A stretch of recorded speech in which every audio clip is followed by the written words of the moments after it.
that is a pool of solvents. And that happens, today we're out to fix that broken pipe. Yeah, you can't see that it's broken, that's because the water's off. Here, let me turn the water on so you can see what I mean by broken. There's the crack on the outside of the elbow. Usually these crack on the inside, but that's not what I want to show you. And yes, I'm going to show you me fixing this pipe. I want to show you what's on the underside of that bell end. But I have to cut the pipe out to show you that.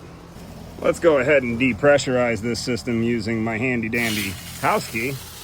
We'll go ahead and close the number 2 and depressure. No, excuse me. We don't want to close the number 2. We want to close the number 1 and open the number 2. My bad. I explained that differently. Now, all of the water from the main line will come out of that test cock and we'll depressurize our 90 right there, which it is already doing. Once all the water runs out of this, then we're going to cut that pipe and show you what I was talking about. Something I felt when I was feeling around where I wanted to cut the pipe. We'll start by slicing off a little piece of 1 inch. Grab ourselves an elbow and a coupling. Well, we're going to need something. Those pipes won't weld themselves together. They're going to need a little help from our friends at Weldon and our friends at Constricta. All right, now that we got everything we need, let's cut out this section of pipe so I can show you that weird thing that I noticed while I was feeling around for a place to cut the pipe. So we'll go ahead and cut that out. We'll pump that out shortly. And we're going to cut right after the bell end here because we can't reattach to a bell end. And this is where I get to show you the cool thing that I saw. I haven't even stopped the camera. Not the cool thing, but interesting thing that I can teach you guys something with. Well, would you look at that? Do you see it? That's a bubble in the PVC.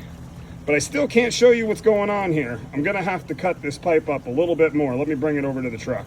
Using my handy dandy vise, we're gonna chop off the top part of this pipe here. All right, we got the top part of it off, and now we can see what's going on the inside. That is a pool of solvents.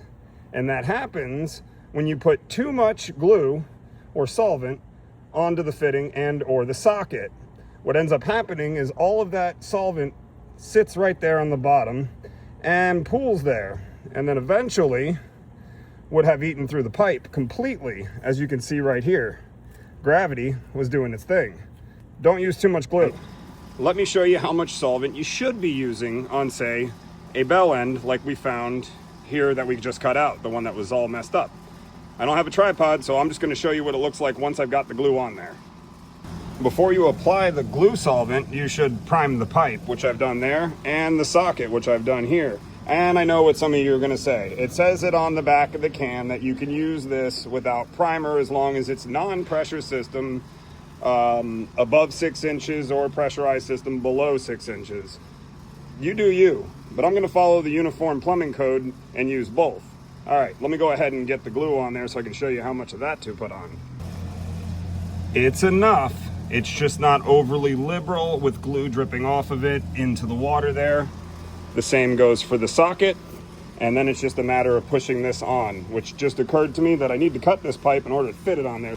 Once you apply the fitting or piece of pipe like I did here, you'll still have a little bead there. I suggest you go ahead and wipe that off so it doesn't cause the same problem that you saw on the inside of the pipe earlier in this video. Let me go ahead and get the rest of this repair done. There's the repair in all of its glory. We'll let the solvents cure for about 20 to 30 minutes and we'll kick the water back on.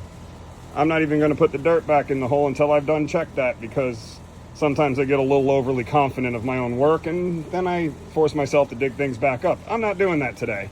I'm gonna go take a 20-minute break, edit this video, post it to the internet, and I'll be on to the next one.